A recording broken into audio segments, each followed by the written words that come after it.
নৱেম্বৰ 5 নৱেম্বৰটো আৰম্ভ হ'ব প্ৰথম পৰ্যায়ৰ যি পঞ্চায়ত নিৰ্বাচন 5 নৱেম্বৰৰ পৰা আৰম্ভ হ'ব অসমৰ।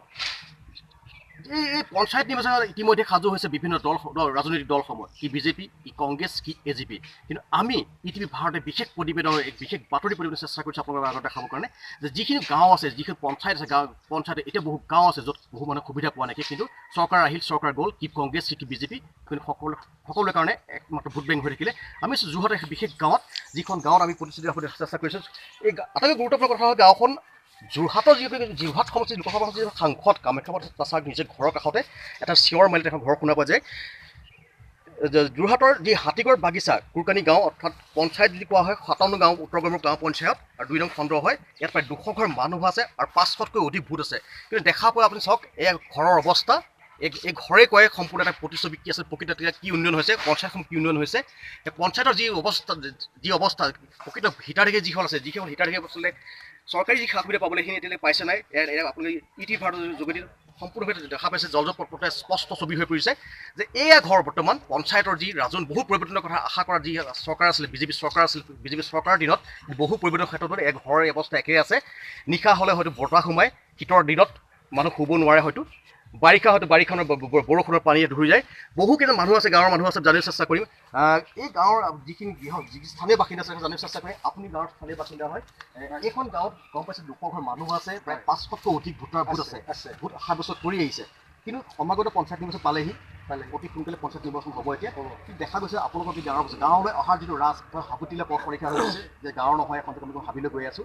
আৰু গাঁওখনৰ ভিতৰত দেখা পাইছোঁ যে যিখিনি মানুহৰ ঘৰৰ অৱস্থা এতিয়াও একেবাৰে কঠিনগৰ অৱস্থা, তাৰমানে নিশা হ'লে বৰষুণ সময়ত ঠাণ্ডা দিনত পানী সোমাই হয়তো।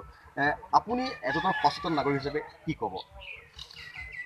অকল ঘৰখনেই নহয়, যেতিয়া কোনোবা মানুহ এজন কিবা এটা বেমাৰ আজাৰ হয়, এইখন গাঁৱৰ পৰা প্ৰায় 2 কিলোমিটাৰ আগত 108 বা অন্য এম্বুলেঞ্চ এখন ৰাখিবলগীয়া হয়। ইয়াৰ পৰা ভাৰ কঢ়িয়াই বা ঠেলা বা অন্য কিবা এটা ব্যৱস্থা 108ৰ আমি নিব লগা হয় ওচৰলৈ।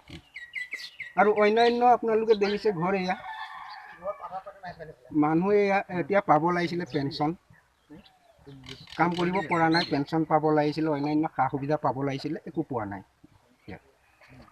আৰু কি পোৱা নাই? আৰু পেঞ্চন পোৱা নাই, যাতায়াত ব্যৱস্থা পোৱা নাই, ঘৰ পোৱা নাই, বহুতো কিবা কিবি পোৱা নাই আৰু যিখিনি পাবলগীয়া। পঞ্চায়ত দেখা গৈছে আপোনালোকৰ গাঁওখন একেবাৰে সাংসদ যিটো আছে কামেশ্বৰ আছে, তেখেতৰ ঘৰ একেবাৰে কাষতে হয়, চিঞৰটো মাৰিলে শুনা পাব ধৰক। তেওঁ কেতিয়াবা এই গাঁওখন চকু দিছিলে বাৰু? কেতিয়াবা আহিছিলে এখন পানী এৰি কিবা কাৰণত দিছিলে, তাতো ৰাইজে বোলে 50 ঘৰ মানুহ পানী খাব, 50 ঘৰৰ বাদে এঘৰো মানুহ পানী খাব পৰা নাই।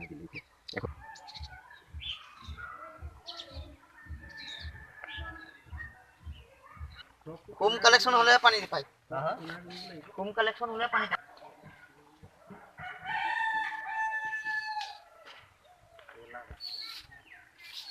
লেটিংটো মাৰি দিওঁ।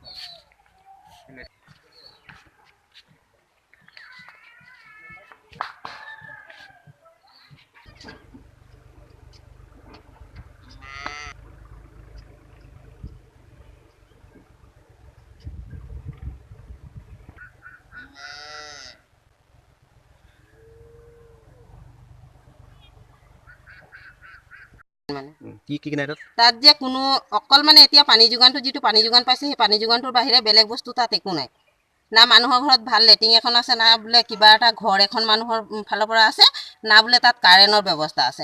ৰাতি হ'লে হাতীৰ কাৰণে তাত মানুহৰ মানে না ল'ৰা ছোৱালী পঢ়িবলৈ সুবিধা পায়, না বোলে তাত বোলে মানুহবোৰে বোলে ভালকৈ ৰাতি শুবলৈ আৰাম পায়, নে খাবলৈ আৰাম পায়, একো তাত মানে সা সুবিধা নাই এই কাৰেণ্টৰ কাৰণে। আৰু হাতীও মানে তাত এনেকুৱাই হাতী আহে, 8টা-9টা বজালৈকে হাতী আহিয়ে যায়। তেতিয়া কি হয়, আমাৰ কুৰকানীলৈকেও আহি যায়, মানে তাৰ পৰা আহিলে খেদিব, তেতিয়া এতিয়াতো হাতীগড়তো সোমাইছে, কুৰকানীতো সোমাইছে। আঁচনি আছিলে, কেন্দ্ৰীয় আঁচনি আছিলে, কিন্তু এতিয়া ঘৰ পোৱা নাইকিয়া, থাকিবলৈকে গৃহ নাইকিয়া, কিন্তু আনন্দে লেট্ৰিন দিছে। আৰু কিবা আছে আমি আপোনালোকক চেষ্টা কৰিম। গাঁওখনৰ যিটো পৰিৱেশ দেখা পাইছোঁ ধৰক, আপোনালোকে গাঁওখনৰ গম পোৱা যায় যে আহোঁতে গম পোৱা গৈছে যে হাবিতলীয়া পথ, যে গাঁৱলৈ আমি অহা নাই, যে ক'ৰবাত হাবিলৈহে আহিছোঁ। পঞ্চায়ত বহুত আহিলে, বহুত গ'ল ধৰক, কংগ্ৰেছৰ শাসন কৰিলে, বিজেপিও আহিলে।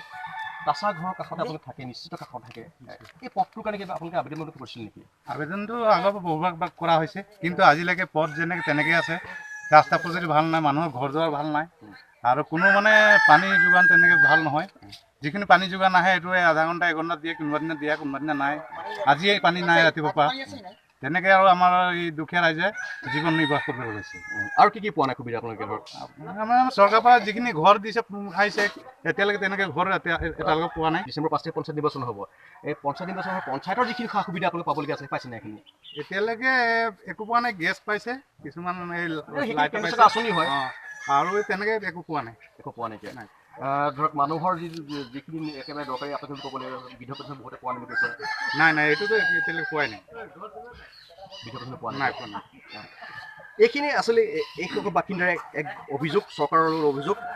সমাগত পালেহি পঞ্চায়ত নিৰ্বাচন, কাৰণ 5 ডিচেম্বৰতে পঞ্চায়ত নিৰ্বাচন আৰম্ভ হ'ব, প্ৰথম পৰ্যায়ৰ। আৰু প্ৰথম পৰ্যায়ৰ পঞ্চায়ত নিৰ্বাচন অসমৰ উজনি অসমত পঞ্চায়ত নিৰ্বাচন আৰম্ভ হ'ব। কিন্তু আমি যিখন গাঁৱত আছোঁ, গড়মূৰ যিখন গাঁৱত আছোঁ, সাংসদ তাছাৰ একেবাৰে ঘৰৰ কাষত। কিন্তু প্ৰথম বাৰে বাৰে একেবাৰে হৈছে সাংসদ তাছাৰ ঘৰৰ একেবাৰে কাষত হয়। তেওঁ 10টা সমস্যা চাবলগীয়া হয়, কিন্তু বহু সমস্যা ঘৰৰ কাষত যি গাঁও আছিলে, গাঁওখনৰ প্ৰতি আজি কিন্তু গুৰুত্ব একেবাৰে দিয়া পৰিলক্ষিত হোৱা নাইকিয়া। যোৰহাটৰ পৰা দীপক মুখীৰ ইতিভাৰত অসম।